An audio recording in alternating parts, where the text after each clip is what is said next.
The Sarasota County Eldercare channel is brought to you by Mike Levine and the great folks at Home Instead of South Sarasota County. Today's guest is Wendy Rickenbach, Certified Senior Advisor and owner of Care Patrol, Gulf Coast. Hello, I'm Marianne Gordon from Home Instead of South Sarasota County. Thank you for watching the Eldercare channel of Sarasota County. Today, I'm here with Wendy Rickenbach from Care Patrol. Hi, Wendy. Hi, thanks for having me. You're welcome. I have some questions for you today. To start out with, tell me about yourself and Care Patrol. Yep, Care Patrol is a nationwide company. There's about 180 of us nationwide. I'm the local owner for Sarasota and Manatee County. And what we do is we help seniors find independent living, assisted living, and memory care communities at no cost. Oh, it's a wonderful service because we have such a large community of seniors here. So how would you sort of conduct an assessment when you're trying to find a community or facility for your senior? How do you start the assessment? What are the key questions you ask? Great question. We like to sit down with our families or the senior themselves, whatever's appropriate in every situation, and really just kind of learn about them. The very first thing we want to do is learn about what's happening, why are they interested in talking with us, kind of what's going on. And then from that, what we do is we really educate them on the various care options, average cost of care, ways to pay for care.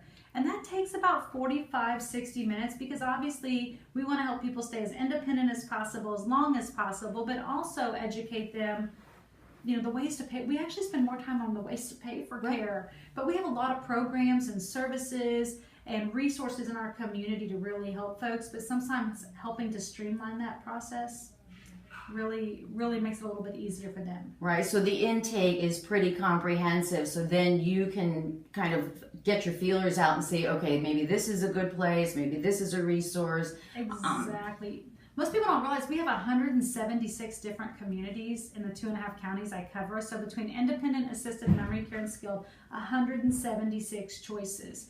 Taking a book or a list that you go with a friend's opinion or a neighbor or somebody you met at church or whatever that may be, while those are great suggestions and great ways to get your feet wet, the reality is every single person's care needs and financial disposition and lifestyle choices are different. So it's never 176. When I tell families it's always like 2 or 3, I go, we can narrow it down almost every time to 2 or 3, maybe 4 or 5, but you can take it pretty quickly. Right. You know, people like living in the communities where they live and their social network, and so it's pretty astounding when you sit with people and they're like, oh. So. Right. So you're the voice of reason in all this, and the independent, neutral third party that looks at their needs and then tries to narrow it down so they have some choices, but they're not overwhelmed with choices. Exactly. And another great thing about us is we're absolutely no cost to work with. Oh, wow. Yeah, most people are like, wow, how do you get paid? So we tell everybody, and it's on our website, it's on our brochures, but the way we get paid is every single community, and first off, we work with every single community in 2.5 counties, and they pay us referral and marketing fees. So we're not vested where somebody goes. We're vested that their care needs are met, that they can afford it, and hopefully have a good quality of life that keeps them as independent as possible. Okay. So as far as the communities, do you review each and every one of those communities yourself? Oh, yeah. I have a team. There's about 5 of us. We are in 40 to 50 communities a week touring our families. So to go back to your question, we review all the care and violation history of those communities via the state. The state of Florida actually has a state regulatory body, and the acronym is called ACA. And ACA goes in periodically and reviews the community and assesses, are they doing what they're supposed to be doing? So we read all those, we document it, we educate our families. Plus, because we're in 40 to 50 communities a week, we're tracking at a very high level. Are residents clean? Are they engaged? Have there been a lot of staffing changes, pricing changes? What's happening behind the scenes? Not just like what the marketing person wants you to know, but what are we seeing? What do our families say? Now, because we've been doing this for several years, we get a lot of data back from our families. Hey, how does mom or dad like living there? What don't they like about living there? How's the food? And they're giving us their perspective on it as well. So we're tracking and documenting at very high levels. Right. So something that the client wouldn't see if they just went in and did a tour on their own. That is correct. I mean, because, think about the job of the marketing person, and we love our marketing people here in town. Yes. But their job is to convince somebody to join their community. And so they're saying all the right things, all these wonderful things, and they probably all are true. What they don't shed light on is sort of that behind the scenes thing and what's the reality and what's it really going to be like. And that's sometimes hard to gauge when you just take a tour. Right. So. Well, speaking of which, once you do narrow down the communities for your clients, do you take them into the facilities and tour with them? Yep, and so we do. So what we do is once we meet with a family and we kind of talk about all the options and they share with us what they want, then what we want to do is we want to help them facilitate it.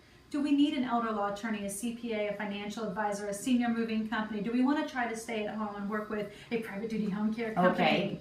You know, so once all that's determined, if we are going to go look at communities, we like to personally tour our families. Primarily because we're going to hold the marketing folks at bay.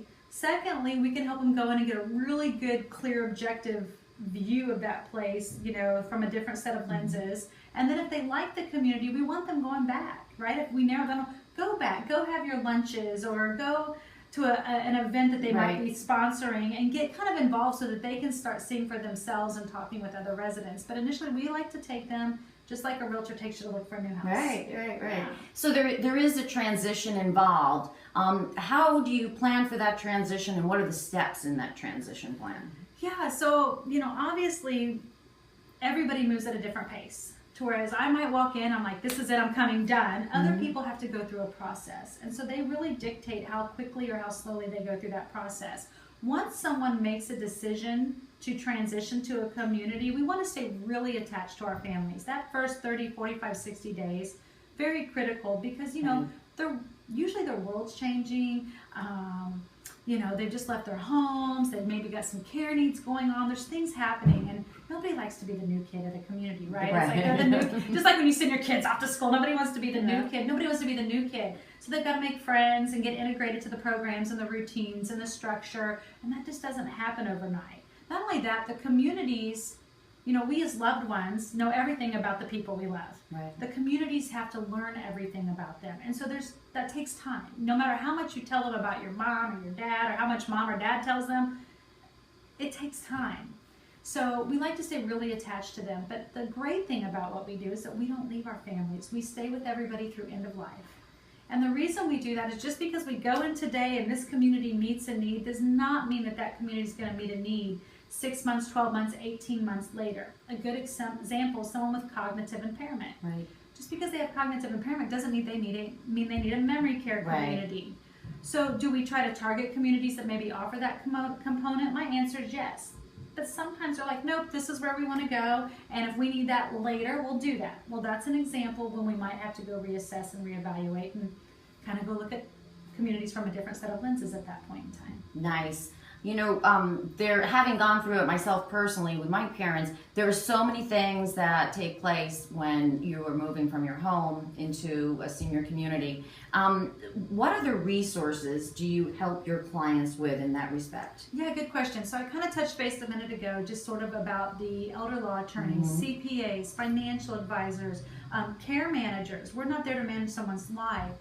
Do they need somebody from a private duty company to come in and maybe help with the transition or maybe ongoing, downsizing, estate sales, pretty much anything you can think of. We have a stable of partners, which is part of the reason why I was so interested in being a part of the Eldercare channel is because a lot of the people that are part of this group are the exact people we call on in our community. And so if we can all collaborate and really just provide those services and work together, it goes a long way. But yeah, so anything. I mean, I'm trying to think of other examples.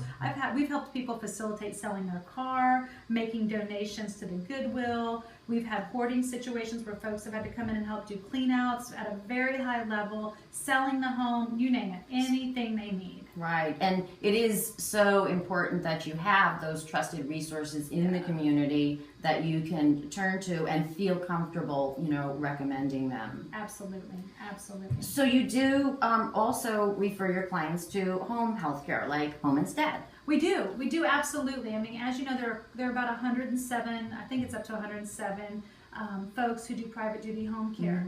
And so we go through a vetting process just like with our communities with those folks as well. And Home Instead obviously is very reputable in that space, very known for providing good quality care. So we want to be partnered with companies like that. And also we know the owners and the staff here. And it makes it a little bit nicer because if I have direct access to those folks, I want our families to have direct access. and I don't care whether that was Homestead or anybody, but when we can have direct access to people who can make sure that everything's running the way our families would want them to run, and having the ability to, call on the owners and things of that nature, I think it makes a difference. Yeah, it does. And as far as Care Patrol and Homestead Senior Care, we're kind of on the same page as far as what we want for our clients. And you're just so passionate about what you do. It's an incredible service that you do for our community here to make sure that their transition is great, and then to follow up on them. I mean, that's amazing. Yeah. It really is. We work a lot of hours. We work 7 days a week, 7 a.m. to 10 p.m. There's always someone answering our phones. I think the only time we don't answer our phone is like Sunday morning when we're all at church, but we get back right away with folks and stay on top of it. I was going to say something, I forget.